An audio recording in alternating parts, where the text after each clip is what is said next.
जैसे ही अर्जुन देवांश सर के ऑफिस में पहुंचा, उसने दरवाजा खोला और भीतर का दृश्य देखकर स्तब्ध रह गया। यह कोई साधारण ऑफिस नहीं था। सामने एक विशाल हॉल जैसा कमरा था, जिसमें आधुनिक तकनीक और जादुई ऊर्जा का अद्भुत मिश्रण दिखाई दे रहा था। कमरे की दीवारें किसी दर्पण जैसी चमकदार धातु से बनी थी, जो हल्की नीली रोशनी बिखेर रही थी। दाईं दीवार पर छोटे छोटे गियर और जादुई स्फटिक जड़े हुए थे, जो हर कुछ क्षणों में हल्के से चमकते थे। बाईं दीवार पर असंख्य स्क्रीनों की कतार थी, जो अलग अलग सूचनाएं प्रदर्शित कर रही थी। इन पर चलते ग्राफ और आंकड़े किसी रहस्यमय जादू की झलक दे रहे थे, जैसे ये किसी गहरे रहस्य को उजागर करने की कोशिश कर रहे हों। कमरे के बीचों बीच एक बड़ा गोलाकार टेबल था, जो किसी काले पत्थर से बना हुआ प्रतीत हो रहा था। यह पत्थर साधारण नहीं था। उसकी सतह पर जटिल जादुई निशान खुदे हुए थे, जो धीमे धीमे हल्की सुनहरी रोशनी में चमक रहे थे। टेबल के केंद्र में एक अत्याधुनिक कंप्यूटर रखा था, जो एक नई दुनिया के संकेत की तरह दिख रहा था। टेबल के चारों ओर मोटी कुर्सियां थी, जो देखने में तो आधुनिक लग रही थी, लेकिन उनमें जादुई लकीरों का गहरा प्रभाव था। ऐसा लगता था जैसे वे अपनी स्थिति के हिसाब से बदल सकती थी, जैसे वे स्वयं को किसी स्थिति के अनुरूप ढाल सकती हों। जैसे ही अर्जुन कमरे में पूरी तरह से दाखिल हुआ, देवांश सर ने धीरे से अपना हाथ उठाया। उनके हाथ की एक साधारण सी हरकत से ऑफिस का दरवाजा बिना किसी आवाज के बंद हो गया। यह कोई साधारण दरवाजा नहीं था। उसकी सतह पर जादुई लकीरें दौड़ने लगी, जो उसे बाहरी दुनिया से पूरी तरह अलग करती प्रतीत हो रही थी। अर्जुन ने चौंक कर चारों ओर देखा, लेकिन इससे पहले कि वो कुछ कह पाता, देवांश सर ने अपने हाथों को एक बार फिर हवा में लहराया। अचानक दोनों के चारों ओर एक अदृश्य गोल कवच उभर आया। यह कवच पारदर्शी था, लेकिन उसकी दीवारों पर हल्की सुनहरी चमक और जटिल जादुई निशान झलक रहे थे, जैसे वो एक सुरक्षात्मक ढाल हो जो हर खतरनाक चीज को बाहर रखे। देवांश सर की आवाज गंभीर और गूंजती हुई थी। यह कवच हमारी बातचीत को सुरक्षित रखेगा। कोई भी हमारी आवाज या हमारी गतिविधियां बाहर से महसूस नहीं कर सकेगा। अब उन्होंने अर्जुन की ओर गहरी नजरों से देखा, जैसे उसकी आत्मा को पढ़ने की कोशिश कर रहे हों।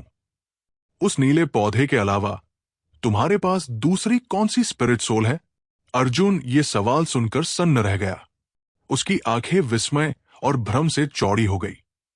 उसके दिल की धड़कन तेज हो गई और वो थोड़ा घबराकर बोल पड़ा, आप क्या कह रहे हैं सर?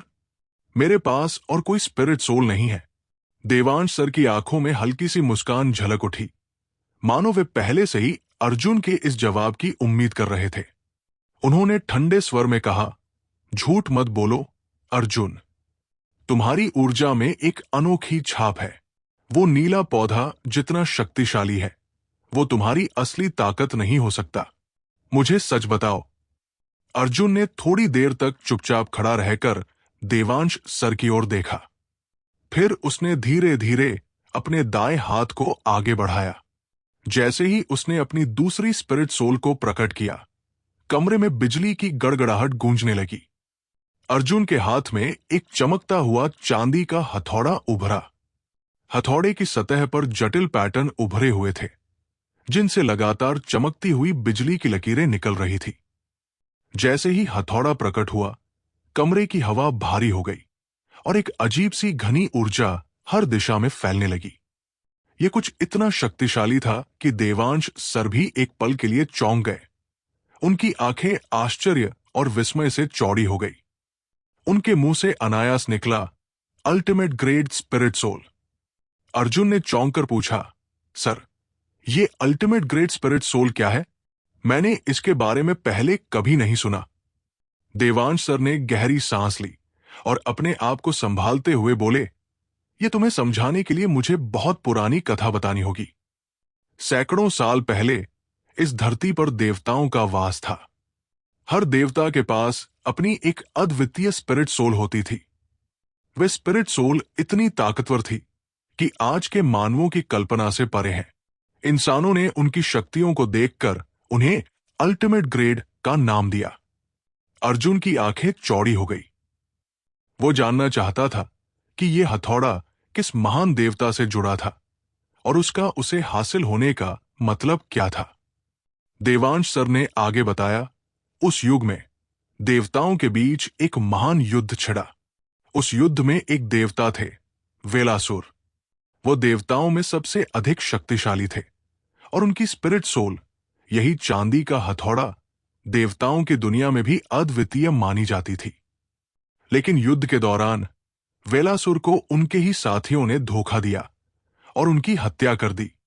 अर्जुन की आंखें चौड़ी हो गई। उसने पूछा, लेकिन यह हथौड़ा अब मेरे पास कैसे पहुंचा?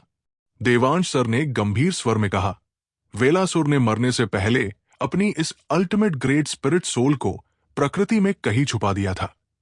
उनका उद्देश्य था कि यह हथौड़ा उसी के पास पहुंचे जो इसे धारण करने के योग्य हो। और अब यह तुम्हारे पास है। इसका मतलब है कि तुम उस शक्ति के सही उत्तराधिकारी हो। अर्जुन की आंखों में विस्मय और जिज्ञासा का मिलाजुला भाव था। वो सोचने लगा, क्या मैं सच में इस शक्ति का सही उत्तराधिकारी हूं? उसकी सोच का सिलसिला जारी था, लेकिन एक और सवाल उठ रहा था। क्या वह इस शक्तिशाली हथौड़े को पूरी क्षमता तक उपयोग करने के लिए तैयार था? देवांश सर ने धीरे से कहा, अर्जुन, अगर तुम चाहते हो कि तुम्हारी ये अल्टीमेट ग्रेट स्पिरिट सोल पूरी क्षमता तक पहुंचे, तो तुम्हें बहुत सारी कठिनाइयां और संसाधनों की जरूरत पड़ेगी। अर्जुन की नजरें देवांश सर पर केंद्रित हो गई। देवांश सर ने गंभीर स्वर में कहा, तुम्हारे जैसे किसी व्यक्ति को यह ताकतवर हथौड़ा संभालने के लिए पर्याप्त प्रशिक्षण और संसाधनों की आवश्यकता होगी। तुम्हारे लिए इसे और भी ताकतवर बनाना बहुत मुश्किल होगा, क्योंकि मैं खुद ही डीन होने के कारण सीधे तौर पर तुम्हारी मदद नहीं कर सकता। लेकिन देवांश सर के चेहरे पर एक हल्की मुस्कान उभरी। क्या तुम मेरे छात्र बनना चाहोगे?